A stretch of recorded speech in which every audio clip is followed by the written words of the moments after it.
My wife, 40 years old, and I, 42 years old, have been married for 3 years. We don't have any kids together, but she has 2 kids from a previous relationship, 21 years old female and 19 years old male. I have decent relationships with her kids, but due to their ages when I met their mom, I never assumed a father-type role, and they never expected me to fill that for them. Their biological dad is involved in their lives, and we all get along pretty well. My stepdaughter is at college, so we don't see her very often. My stepson Joe lives a few hours away from us with his girlfriend and works full-time. A couple weeks ago, Joe called my wife and asked if he and his girlfriend could come visit. My wife was very excited because she hadn't seen Joe in a while. But Joe never just visits for fun. It's almost always when he needs something and knows my wife has a harder time saying no if he asks in person. So I wasn't surprised at all when Joe and his girlfriend excitedly told us that they just found out they were expecting, and the girlfriend is 9 weeks along. After the initial excitement and tears from my wife, Joe dropped the question I knew was coming. They want to move in with my wife and me while they get their feet under them because their current one-room apartment isn't big enough for a baby. My wife looked at me and must have sensed my hesitation because she said this is something we all need to discuss first to make sure it will work. Joe and his girlfriend agreed and told us to ask them anything. My wife asked a few questions about whether or not this was planned and what their plans are besides moving in with us. Joe and his girlfriend started talking about how their apartment could work if absolutely needed, but it's tiny and there's no separate room for the baby. They could also save a lot of money by living with us and get a better place sooner that way. Then Joe's girlfriend said that it wasn't planned, but they are both so excited to be parents. She said that she had to switch birth control due to a hormonal imbalance and that Joe hates condoms and it just kind of happened. Joe then laughed and joked about how much condoms suck. I had been mostly quiet up to this point, but after Joe made that joke, I spoke up. I told them that it sounds like both of them knew that his girlfriend was in a transition period with birth control, and they knew this sort of thing could happen, and yet they still chose to be irresponsible about it. I told them they are both foolish if they think I am going to be okay with them moving in with us, with a baby, when this situation was completely preventable if they had been more responsible. Joe's girlfriend started crying, and my wife and Joe immediately started consoling her. My wife scolded me for being too harsh and that we all still have a lot to talk about. My wife and I have been fighting about this ever since. She thinks we need to help in any way we can, and I think that since Joe and his girlfriend were irresponsible enough to get themselves into this, I don't want to end up being responsible for a baby when they inevitably make more irresponsible choices. Now, for a few comments before the update. Comment 1, not the idiot. If they move in from their current residence a few hours away, that means they both will have to quit their jobs and find new ones. At 19 years old, I'm going to assume he's a minimum wage or a bit higher. And what does GF do? Even though it's illegal, as soon as she starts showing she's not going to get job offers, all that means OP and his wife will be paying for everything. Who is going to provide daycare, formula, food for 4 instead of 2? You have an increase in utilities, not to mention baby stuff takes up so much room. What's the division of labor going to look like? How long do they think it'll take to get on their feet? I'm with OP on this. Bet Joe wouldn't dare ask his dad if he and GF could move in with him. Comment 2, not the idiot. Hold your ground too, or your cozy home will explode with a new stressed out family who will never move out. Your stepson and his GF are young, but not too young to FAFO. A lot of young families start out this way, and they figure things out as they go. Their current place may be small, but it will accommodate them and their newborn for a while, and it will motivate them to strive a little harder for a larger place. This is how it works. There are plenty of ways you and your wife can help them that don't include having them move in with you or draining your bank account. Now, for the update, thanks for sticking around for the latest. So Joe and his girlfriend, they've been here for a week now. My wife, she insisted, and I caved. I thought maybe they'd show some initiative, but nope, it's been like running a free hotel.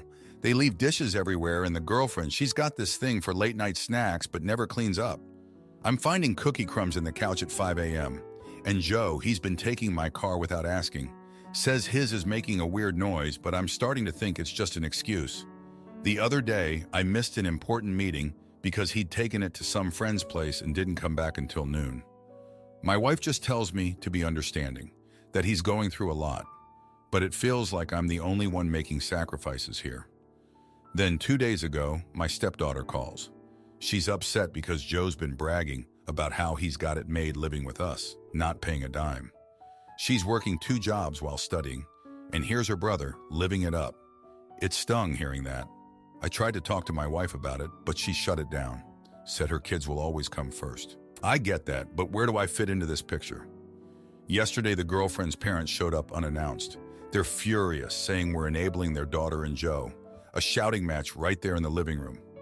My wife's trying to calm everyone down, but the girlfriend's mom, she's not having it. She tells us they're cutting her off financially because this was the last straw.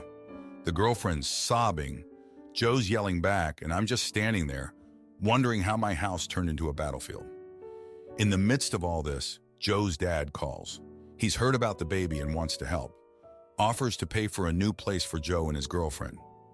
But Joe, he turns it down. Says he doesn't want to be controlled by his dad's money. I'm thinking, what about my money and my peace? Last night, after everyone finally left, my wife and I had it out. I told her this can't go on, that we're not a charity. She accused me of being heartless, of not understanding family. But I'm at my limit. I've been walked over, ignored, and now I'm the bad guy for wanting some respect in my own home. So today, I took a stand. I told Joe he's got a month to find a new place. My wife's not talking to me now, says I've ruined everything. But I can't shake the feeling that maybe, just maybe, this will push Joe to grow up. His girlfriend, she's looking at me like I'm the villain, but there's a part of her that seems relieved. Like she knows this free ride wasn't going to last. It's quiet tonight. Joe's out, probably complaining to whoever will listen. My wife's locked herself in the bedroom. And me, I'm on the couch, thinking about how sometimes you've got to make the tough calls, even if it makes you the enemy in your own home. Thanks for hearing me out. My family blamed me for a prank that went too far and accused me of turning my cousin gay. So I invited the whole family to the wedding and showed them what real acceptance looks like with a speech that left them speechless. I, 20-year-old female, started a huge misunderstanding in my family over something that happened years ago. It all started 5 years ago when I was 15 and was staying in the countryside with my aunt and her son for summer break. For context, my aunt hates gay people, not just that it is a sin in our religion, but being hateful was also her entire personality. And it wasn't just her. Everyone in that place despised gay people. Now at that time I had a girlfriend, let's call her April. April was around my age and also came from hateful parents. And surprise, surprise, my cousin, who was 18 then, let's call him Sam, also had a boyfriend. Sam and I never told anyone about our relationships. However, as teenagers, we wanted to spend time with our partners, but couldn't do that due to the homophobia, so we decided to troll everyone. I pretended that Sam's boyfriend was my boyfriend, and he pretended that April was his girlfriend. Everyone believed this, so whenever I was with April outside, I would be like, yo, that's my cousin's girl. The best part was that when one of our partners stayed over, they ended up sharing rooms with the person they were actually dating. For example, if I brought my boyfriend home and he stayed the night, my aunt would make him share rooms with Sam. Likewise, whenever Sam brought April home, she would be in my room. Genius, I know. And nobody figured it out until 2 days ago. My aunt called me and unleashed a barrage of insults. She used every slur you could ever imagine. Turns out Sam invited her to his wedding. He was marrying that same guy from 5 years ago. She accused me of turning her God-loving Christian son into a sinful man. This couldn't be my fault because Sam and his boyfriend were already together before I arrived. Anyways, she thinks I'm the one who turned her son gay, that it is because of me that Sam and his boyfriend slept together, and then they became gay? I don't understand too, I'm sorry. After she hung up, I started getting calls from my relatives. All of them insulted me. They blocked me on everything. Then after that, they called my mom and insulted her as well. My mom was confused as to what was going on. She asked me what happened. I ended up telling her everything. I've never told her how I spent that summer before this. The thing that she focused on was that back when I was pretending that Sam's boyfriend was my boyfriend, he was 19 and I was 15. My mom lost it when she found out that my aunt was actually okay with me dating someone that was way older than me when I was 15. And my aunt didn't even bother to call and tell her that. My mom started calling my relatives and then screaming at them. Some of them took my aunt's side and some took my mom's side, and they are now arguing with each other through the phone as I am writing this down. Sam called and apologized for the way his mom acted. He said that she is crazy and that he had cut her off after what happened. So am I the idiot? Now for a few comments before the update. Comment 1, not the idiot and should honestly be proud of your actions. This was a genius solution to an oppressive circumstance. Sometimes a good outcome is actually a messy and upsetting one. Conflict is never fun, but it's sometimes necessary. Hopefully, this will lead to some terrible people being out of your life. Props to your mom for going on the warpath. She sounds like she actually has her head together. Comment 2, this is a brilliant story. You and your cousin had a sweet deal, and now it's all come to light. I hope you're going to the wedding. The homophobes are all blaming everyone but themselves for their hateful, disgraceful behavior. I salute you all. Now for the update, thanks for sticking around for more of the chaos. So the whole mess with my aunt blew up even more. Just when I thought things couldn't get any worse, they did. My mom, who was already fuming, decided to confront my aunt face to face. She drove all the way to her house, which was a good 3 hours away. I begged her not to go, but she was determined to set things straight. When she got there, it was like a scene from a movie. They were yelling so loud, neighbors came out to see what was going on. My mom was shouting about how irresponsible my aunt had been for letting a 19-year-old boy sleep in the same room as her 15-year-old daughter. My aunt, on the other hand, was still stuck on the whole gay issue, saying I corrupted her son.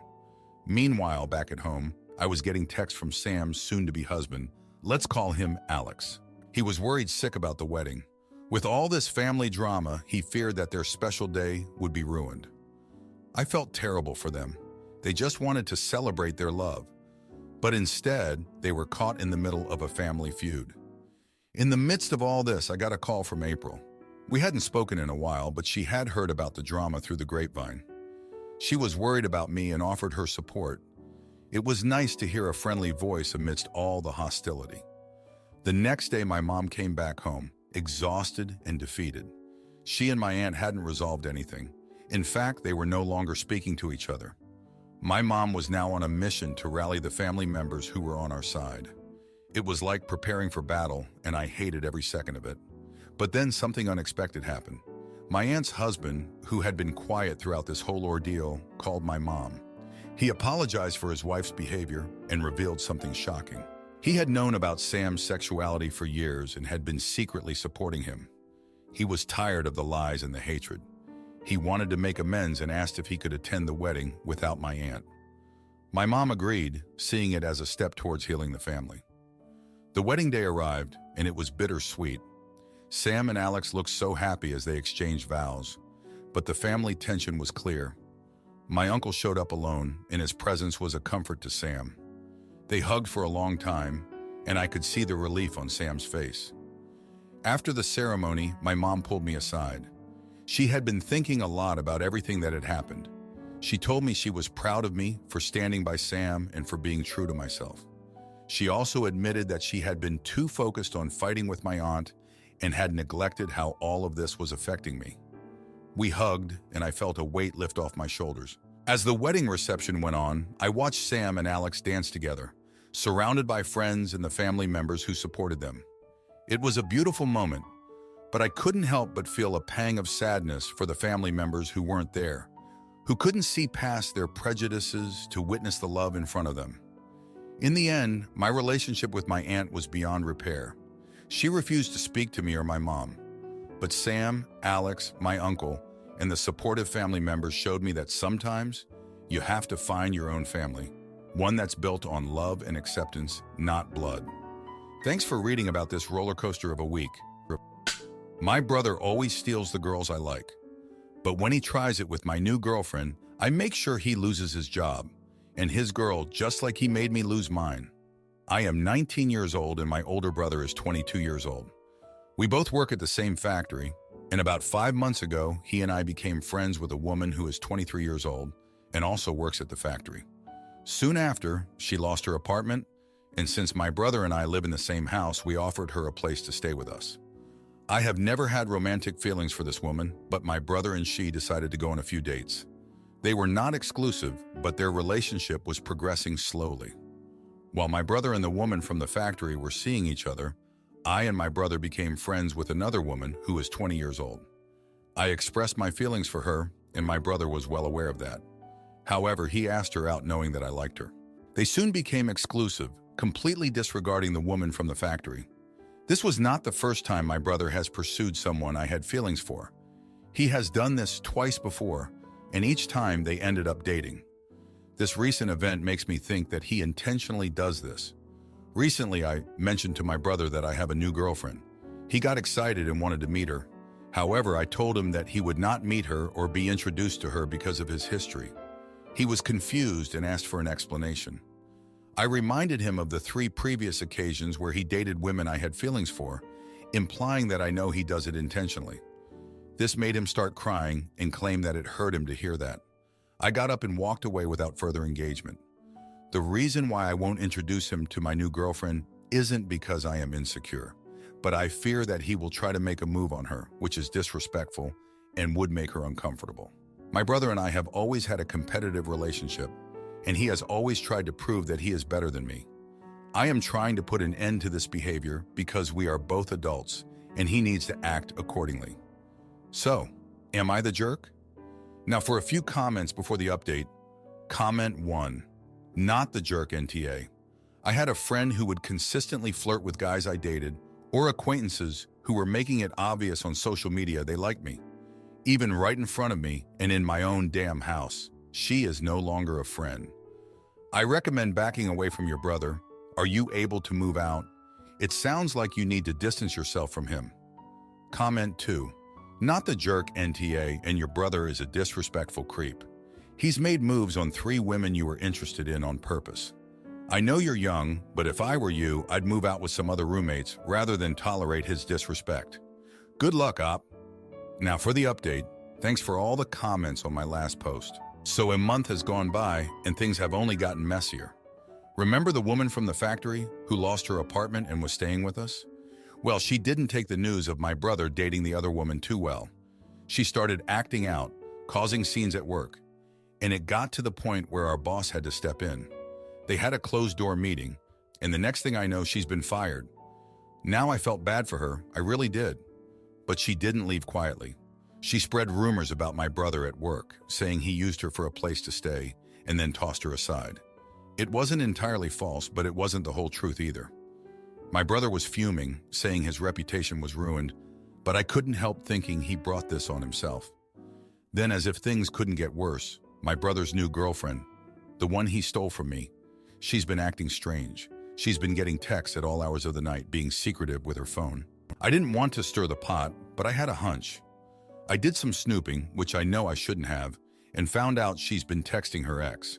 And not just any text, the kind that would make anyone's blood boil. I was torn about telling my brother.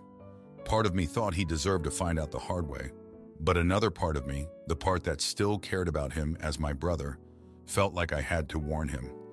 So I did. I told him everything, showed him the text. He confronted her, and she admitted to everything. They broke up on the spot. Now here's where I made my choice, the wrong one, though I didn't know it at the time. I started comforting her, the ex-girlfriend. I thought I was just being a good guy. But one thing led to another, and now we're seeing each other. I haven't told my brother yet. I know it's going to blow up in my face, but I can't help it. I've always liked her, and now she's turning to me for comfort. But that's not even the end of it. My brother, he's been a mess since the breakup. He's been drinking more, showing up late to work, and I can tell he's on thin ice with our boss. I'm worried he might lose his job next. And with the way things are going, I'm not sure our relationship will survive if that happens.